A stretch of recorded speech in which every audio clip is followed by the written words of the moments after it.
তোকে তো আজকে মেরেই ফেলবো। এই এই এই এই দাঁড়া দাঁড়া বলছি। আরে দিদি, তুমি এখানে একলা দাঁড়িয়ে আছো কেন? তাতে তোমার কি হয়েছে? হ্যাঁ, আরে দিদি, এই জায়গাটা একদম ভালো না, তুমি আমার বাইকে বসো, কোথাও যদি যাও তাহলে আমি তোমাকে ছেড়ে দিচ্ছি। আরে কে তুমি মশাই? আমি তোমাকে চিনি না জানি না, তোমার বাইকে কেন বসতে যাবো শুনি? তুমি এখান থেকে চলে যাও বলছি।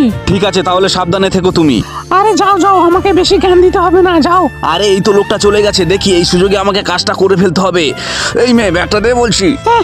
আমি আমার ব্যাগ দেবো না, আমাকে কেউ বাঁচাও। আরে চোর চোর। আরে সর্বনাশ করেছে, আমাকে তাড়াতাড়ি যেতে হবে। দিদি দিদি দাঁড়াও, তুমি এখানে দাঁড়াও, ঠিক আছে, তোমাকে যেতে হবে না, আমি চোরের কাছে ব্যাগটা নিয়ে আসছি। এই চোর দাঁড়া বলছি, না হলে খুব খারাপ হয়ে যাবে। এই এই দাঁড়া বলছি, দাঁড়া শয়তানের বাচ্চা, তোকে মজা দেখাচ্ছি।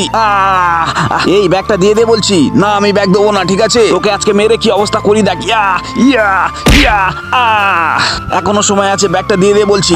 আচ্ছা ঠিক আছে দাদা, তুমি ব্যাগটা নিয়ে যাও, আজকে তোকে ছেড়ে দিলাম, ঠিক আছে, দ্বিতীয়বার যদি দেখি তাহলে তোকে মেরে ফেলবো। যা এখান থেকে, পালা।